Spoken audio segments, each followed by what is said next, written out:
Lorsque le Seigneur nous a donné ce thème, rétablir l'autel de l'Éternel, au début, nous-mêmes, nous avons eu un problème en fait. Tout au début, c'était comme une coïncidence. C'était au début de l'année, je me souviens bien. Je me suis rendu chez un frère. Ils préparaient une activité et leur activité avait pour thème rétablir l'autel de l'Éternel. Du reste, c'était dans le même sens. Alors, ça commençait à me tiquer. Pourquoi plusieurs activités ayant le même thème? Ce qui est bizarre avec tout ça, c'est que lorsque nous avons placé cela sur l'affiche, alors ça commençait à susciter l'intérêt de plusieurs. Comment on peut rétablir l'autel de l'Éternel? Surtout qu'il y a la croix. Permettez-moi de prendre quelques petites minutes de vous partager, comme je l'ai dit, cette pensée. Il est question d'autel. Alors vous allez découvrir quelque chose de merveilleux. Quand j'ai essayé de regarder dans les Saintes Écritures, à quel moment le mot autel est apparu pour la première fois, il était question de Noé en fait. Une merveilleuse histoire qu'on a beaucoup racontée surtout à l'école de dimanche. L'histoire de Noé, l'arche de Noé. Lorsque le Seigneur avait décidé de refaire les choses parce que l'homme avait tellement blasphémé et Dieu cherchait un seul juste, il avait trouvé Noé seul. Et Noé fut sauvé, lui et toute sa famille, ils étaient juste 8 dans l'arche. Parce qu'il y a eu un déluge, Dieu avait décidé de frapper toute la terre. Vous connaissez bien l'histoire. Et juste au sortir de l'arche, je ne sais pas comment il a eu cette idée, Noé, que d'établir ce qu'on appelle autel. C'est là qu'on va trouver pour la première fois autel.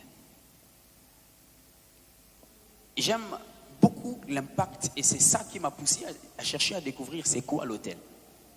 Parce qu'il est écrit que lorsque Noé a bâti un autel en l'honneur de l'Éternel, alors là, il a sacrifié des animaux purs. Et c'est la suite, en fait, qui me frappe beaucoup. Il est écrit qu'il y a eu une odeur qui est montée jusqu'aux narines de Dieu. C'est quand même bizarre. Dieu a senti l'odeur d'un sacrifice depuis la terre. Et là, Dieu se dit dans son cœur. C'est ce que vous allez lire là-bas. Dieu se dit dans son cœur. Je ne frapperai plus jamais la terre comme je l'ai fait. Qu'est-ce qui a fait que Dieu puisse prendre une si grande décision? Une affaire juste d'un sacrifice. Une affaire d'autel. Il a même dit dans la suite que je ne maudirai plus. Pour la première fois que l'autel a été établi, cela a eu comme conséquence le fait que Dieu a juré de ne plus jamais maudire.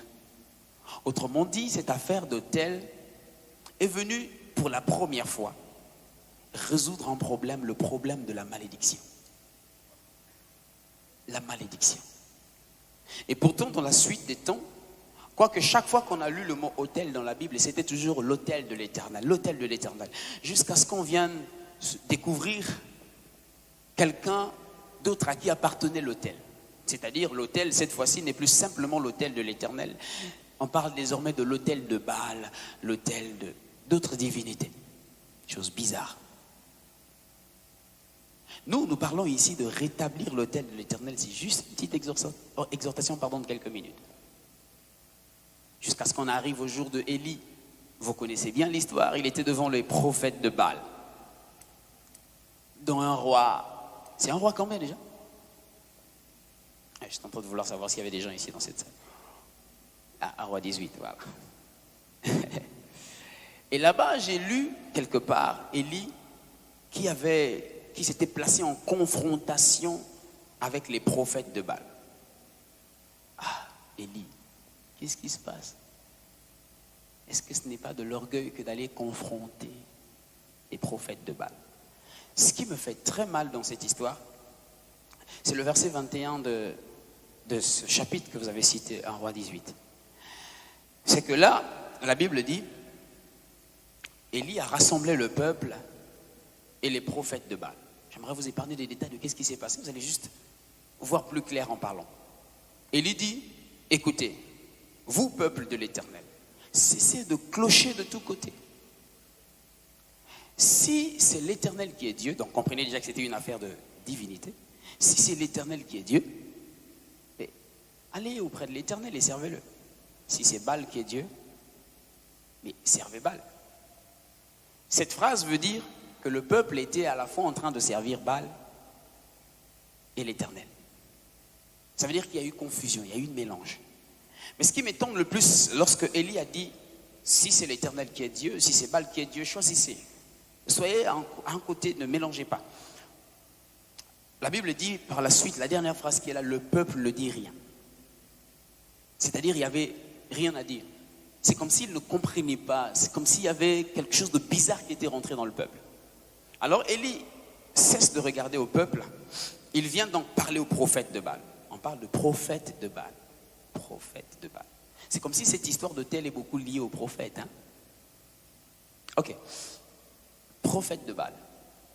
Alors Élie parle au prophète de Baal. Il leur dit, écoutez, la confusion qui est rentrée dans le peuple là, c'est un problème. Il faut résoudre ça. Il dit, moi je dois faire en sorte qu'il y ait confrontation avec vous.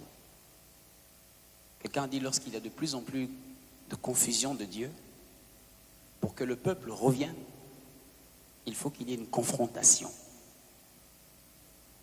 Alors, Élie s'est dit, moi je vais confronter les prophètes. Vous savez, chaque fois qu'un prophète confronte un autre prophète, ça veut dire que le Dieu de ce prophète-là confronte aussi le Dieu. Ça va paraître bizarre. Comment Dieu va confronter Baal? Je vous assure que Dieu n'est pas de taille de Baal. C'est Élie qui va résoudre ça. Même lorsque Dieu veut résoudre le problème du péché, il n'envoie même pas... Celui qui vient s'appelle le Fils de l'homme. C'est Dieu et pourtant. Mais il préfère ne même pas s'appeler l'homme, mais Fils de l'homme. Parce que Dieu veut résoudre le grand problème en devenant petit. S'il reste dans sa grandeur, ça sera trop chaud, vous savez. Alors quelque chose de très bizarre et de très formidable dans tout ça, c'est que Élie dit, on va nous donner 2 taureaux. Il dit d'abord que vous êtes beaucoup nombreux. Hein. Il a cité 450 prophètes de Baal. Là, il n'a même pas parlé des Astartés. Il dit, moi je suis seul. Ok. C'est pas grave. Parce que ce n'est pas un problème du nombre des prophètes, mais de la grandeur de Dieu des prophètes. Ce qu'on va faire, vous prenez un taureau, moi je prends un taureau. Comme vous êtes plus nombreux, bon, on va commencer par vous. Vous allez... on va couper le taureau, on va placer sur du bois et puis on ne va pas invoquer, on ne va pas mettre le feu, mais il va se passer quelque chose. Vous allez invoquer votre Dieu, qu'il envoie le feu. J'aimerais vous signaler que Baal, c'est le Dieu de la pluie en fait. On demande au Dieu de la pluie d'envoyer le feu.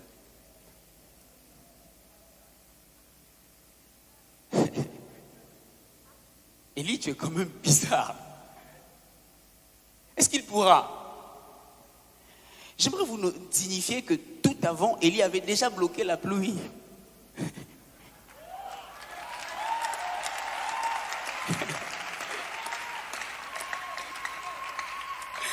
Élie savait qu'il avait déjà résolu le problème de leur Dieu.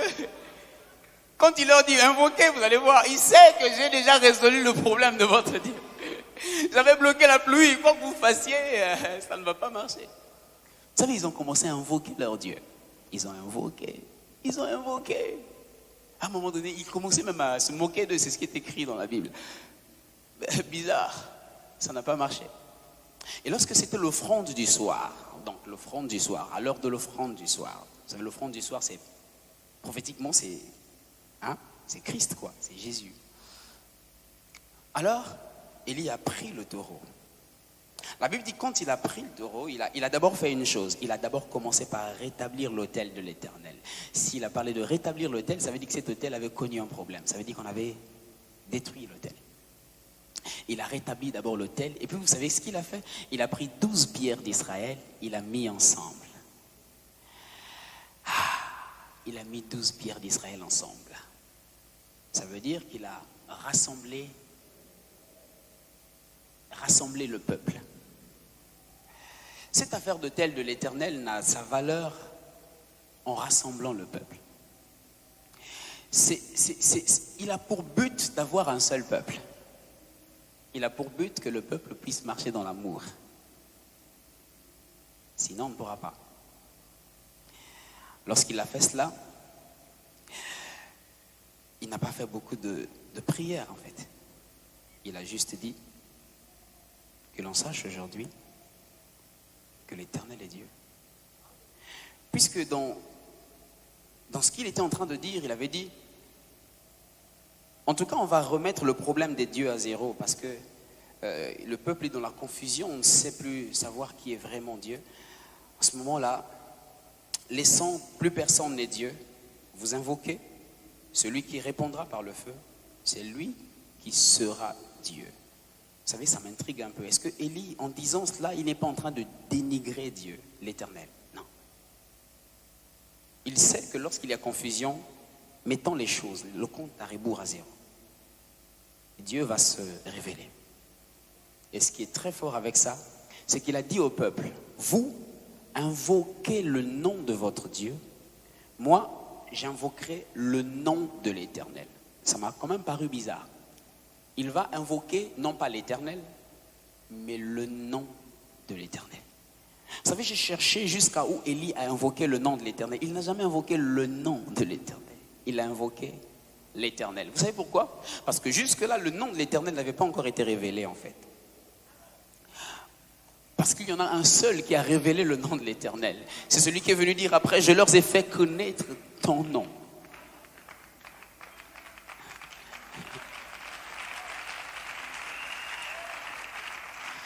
Ça veut dire que prophétiquement, Élie était en train de faire quelque chose qui aura son sens avec nous, en fait, qui avons connu le nom de l'Éternel. Je n'aimerais pas vous dire qu'on va restaurer l'autel ici, parce que j'aimerais vous rassurer que l'autel a déjà été restauré à la croix. Mais il y a une chose qui est sûre, c'est qu'après que l'autel devait être restauré, normalement, ce qui s'est fait au temps de Noé devait se faire. Parce qu'au temps de Noé, Dieu avait parlé en son cœur qu'il ne devait plus frapper, qu'il n'y aurait plus de malédiction, qu'il ne devait plus ceci, cela. Et au temps de Christ, il n'y a plus de condamnation pour ceux qui sont en Jésus-Christ, de la malédiction. Mais ce qui est bizarre, c'est qu'au fur et à mesure que l'Église est en train d'évoluer, on a l'impression que nous, ici, nous sommes un peu différents de ce que nous lisons dans les actes. Et quand j'essaie d'examiner, de sonder tout, je me rends compte qu'il s'est passé quelque chose quand même. De plus en plus, on nous a volé le fond des choses. Et on n'en a laissé que la forme. On nous a laissé le fond, on volé le fond de notre autorité en Christ. On ne nous a laissé que la forme. On nous a volé le fond de notre vie, de la guérison. Aujourd'hui, on peut se rassembler, je le dis à ma honte, on va se dire, on va prier pour quelqu'un qui est malade et on commence à prier pour lui aujourd'hui, demain, après-demain, jusqu'à ce qu'il va guérir. Et pourtant, ce que nous faisons, c'est peut-être le même effet que la Nivaquine qui... Vous savez, si Jésus guérissait les gens avec de la Nivaquine, je ne le servirais pas. Si je le sers, c'est parce qu'il envoyait une parole. Et tout chez nous fléchit. J'aimerais dire à quelqu'un, notre Dieu nous a donné une formule particulière pour les guérisons. Le traitement est dans la Bible. Je n'aimerais pas dénigrer quoi que ce soit, mais j'aimerais qu'on ait un peu le comportement des actes des apôtres, au lieu que nous ayons les paroles des apôtres. Il n'est pas question des paroles des apôtres, il est question des actes des apôtres. Des choses qu'on doit accomplir et qui doivent être visibles aux yeux de tous. Il est question de ne pas donner un traitement, mais d'imposer les mains sur les malades. Et les malades seront guéris. Il y a un seul traitement qu'on a administré depuis les cieux. C'est une formule divine. Le nom de Jésus n'est pas un nom qui va tâtonner devant une maladie. J'ai refusé de servir un Dieu qui va faire le même effet que les médicaments, attendre 2 semaines plus tard. Je sers le Dieu d'aujourd'hui. Je dis, hé, toi le malade, je sais une chose, je n'ai ni argent à te donner. Ce que j'ai, oh my God, Ce que j'ai reçu.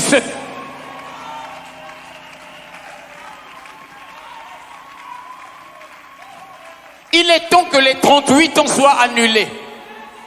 Non, on ne peut plus travailler pour que quelqu'un passe 38 ans en train d'attendre à Bethesda. C'est quelque chose qui doit annuler 38 ans en train de... Non, non, non, il n'y a plus d'attente. Jésus est venu annuler les attentes.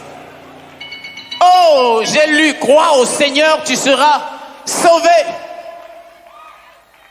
Frères et sœurs, on nous a volé le fond des choses et on nous a juste laissé la forme. Il faut que nous retrouvions le fond. Il faut que nous retrouvions le fond.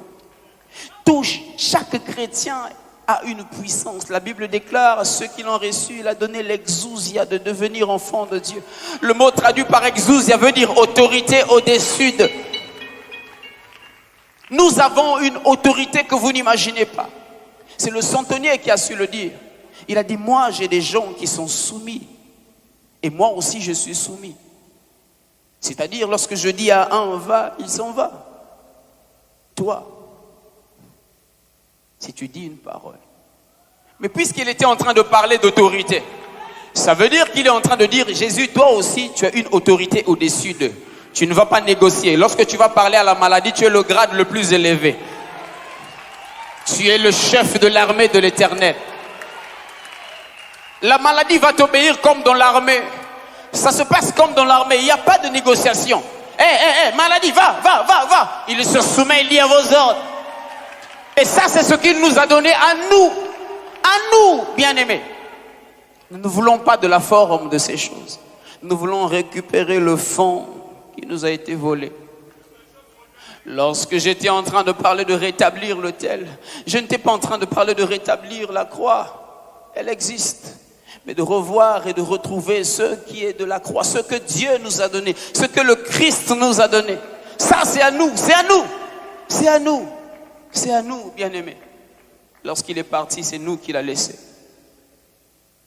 Je finis pour vous dire ceci. J'ai l'habitude de le dire à Oshepton. Jésus était là au temps du matin, au temps de la journée. Mais vous savez, nous sommes au temps du soir. Pour les lecteurs de la Bible, ils comprennent. Au temps du matin, c'est le soleil qui luit, vous savez. Mais au temps du soir, c'est la lune qui luit. Jésus est le soleil. Nous sommes la lune. Nous sommes au temps du soir. Jésus dit, je suis la lumière du monde. À un moment donné, on est étonné de le voir dire, vous êtes la lumière du monde. Simplement parce que au temps du soir, du matin, c'est moi qui ai lui. Mais au temps du soir, c'est vous qui allez luire parce que la lune reçoit sa lumière du soleil. C'est nous qui devons éclairer le monde. Jusqu'à ce qu'il revienne, c'est à nous d'éclairer le monde. Congo-Brazzaville, j'aimerais te rappeler l'hymne de ton pays.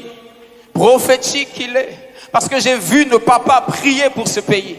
Je sais que nos pères ont prié pour ce pays. Les hommes de Dieu, nos pères qui sont là, ils ont prié pour ce pays. Et je sais que l'Éternel a dit en son cœur, j'ai entendu les gémissements du Congo-Brazzaville. Dans l'hymne de notre pays, il est écrit, en ce jour, le soleil se lève.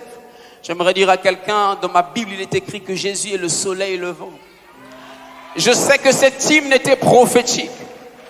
En ce jour, le soleil se lève et notre Congo resplendit. Je suis en train de dire à quelqu'un que le Congo est véritable. Je parle de l'église du Congo qui resplendit comme la lune au temps du soir. Une longue nuit s'achève. Une longue nuit s'achève. Car la lumière a éclairé. Et un grand bonheur a surgi. Un grand bonheur a surgi. Ne me dis pas qu'il y a rupture et nous souffrons tellement. J'aimerais te dire que c'est à cause des ténèbres que la lumière manifeste son éclat. C'est à cause de la rupture que les enfants... Oh my God. C'est à cause de la rupture. C'est une occasion pour nous de manifester la grandeur de notre Dieu. S'il y a de plus en plus les malades à l'hôpital et que le CHU a dit on a grévé, c'est notre occasion de récupérer ces malades. Emmenez-les ici à l'église. Emmenez-les. Nous n'allons pas faire le même traitement que vous. Tout le monde. tout le monde, église, levez-vous, tout le monde, on imposerait les mains sur les malades. Et le médecin ne comprendra pas. Qu'est-ce qui s'est passé? Quel est le traitement qu'on t'a administré? Les mains.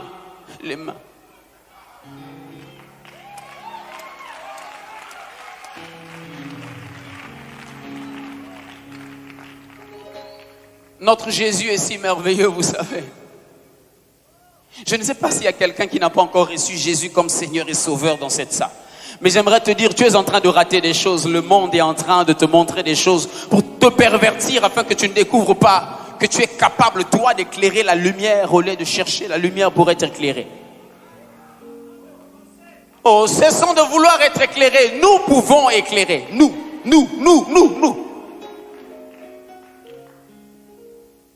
Ma prière, c'est que l'Esprit de Dieu éclaire les yeux de quelqu'un ici dans cette salle, afin qu'il voie combien est important de vivre pour le Seigneur Jésus-Christ, et que ce n'est pas de l'esclavage, mais c'est plutôt de la liberté. C'est ce pourquoi Dieu a organisé ces moments. Avant que je n'appelle, tout à l'heure, je vais humblement appeler quelques hommes de Dieu qui seront là, qui vont prier pour cette nation. Et j'aimerais particulièrement penser à une catégorie de personnes. Ces personnes-là sont très courageuses. Très courageuses.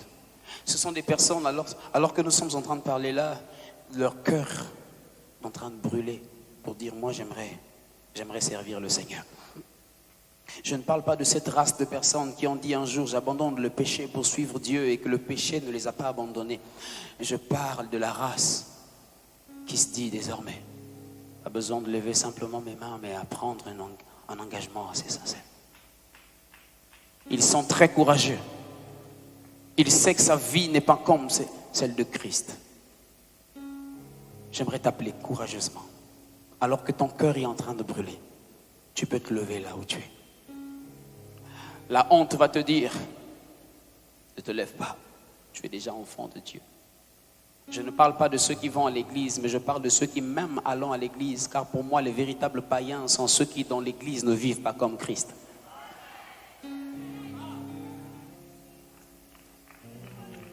Tu es conscient que ta vie, quand tu te vois, tu n'as pas encore cette possibilité, tu es encore sous l'esclavage du péché, tu n'arrives pas à abandonner, tu peux te lever, c'est un temps de restauration. J'aimerais qu'au sortir d'ici, que nous soyons heureux d'avoir vécu la liberté de marcher selon Christ. Tu peux te lever là où tu es. Tu peux te lever. Tu peux te lever. Qu'on ne te trompe pas, courageusement, prends ce courage. Cette action que tu es en train de faire est une force que tu manifestes.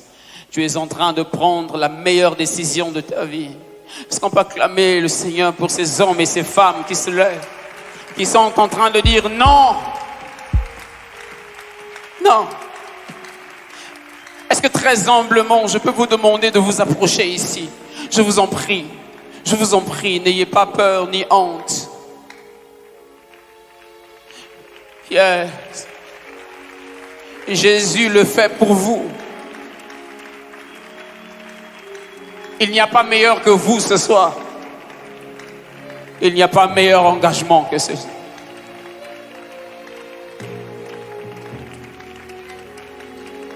Il n'y a pas meilleur engagement que ceci. Ouais, vous pouvez venir, n'ayez pas peur, n'ayez pas honte. Approchez-vous de plus en plus, le Seigneur vous accueille. Je bénis le Seigneur, je vois des gens de plus en plus, ils sont, oh my God, ils sont encore là, ils arrivent encore. Est-ce qu'on peut acclamer le Seigneur?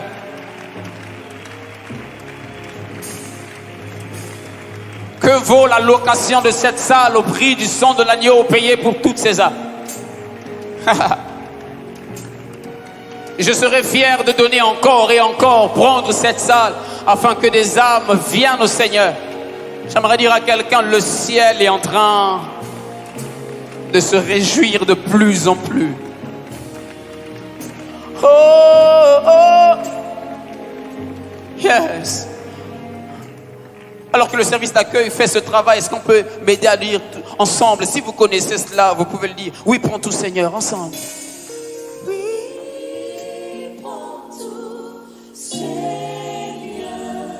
Nous aussi dans la salle, on peut le dire. Oui, prends tout.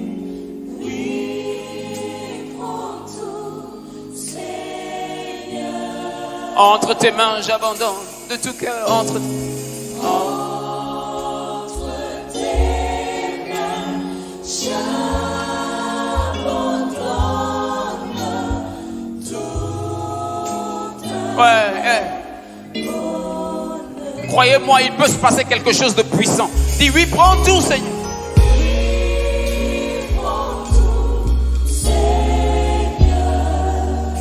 Oui, prends tout, Seigneur. Oui, prends tout, Seigneur.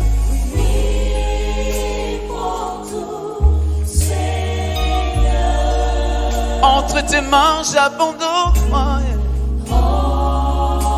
Entre tes mains, j'abandonne.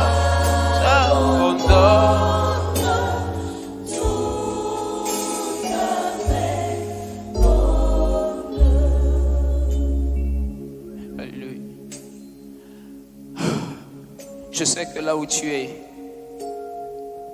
sincère dans ton cœur. Très sincère dans ton cœur.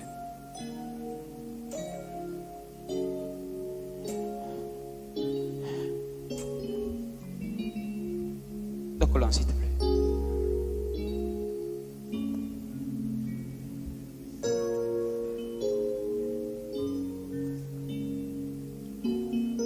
Nous allons prier ensemble avec vous, s'il vous plaît, on va prier ensemble. Nous fermons nos yeux là où nous sommes. J'aimerais que tu répètes ces mots après moi. Réalise que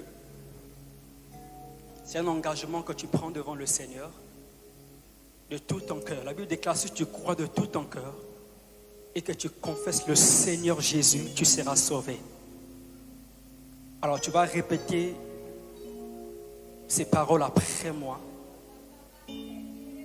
Dis simplement Seigneur Jésus, je viens à toi.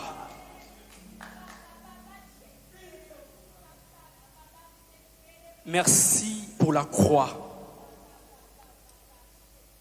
Merci de donner ta vie pour moi. Alors je viens à toi aujourd'hui. Je t'ouvre mon cœur. Viens, Seigneur. Entre dans mon cœur. Je crois que tu es mort pour moi. Je crois que tu m'as sauvé. Si j'ai péché,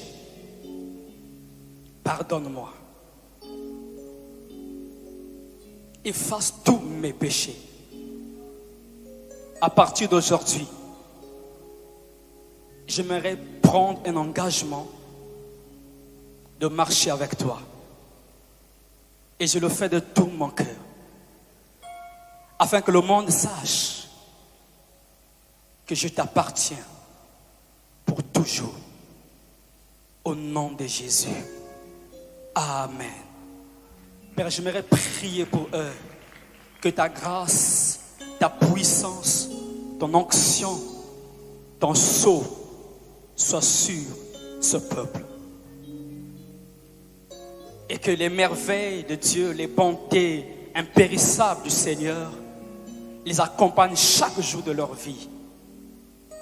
Comme pouvait dire David, le bonheur et la grâce m'accompagneront tous les jours de ma vie et j'habiterai dans la maison du Seigneur. Ma prière, Père, après avoir pris cet engagement, qu'il demeure en toi, qu'il marche en toi, qu'il s'affermisse en toi, qu'il soit enseigné et bâti dans leur foi, dans le nom puissant de Jésus, et que Satan n'ait plus l'autorité sur leur vie à compter de maintenant, parce que tu es le maître, le Seigneur de leur vie. Amen. Que Dieu vous bénisse. Merci.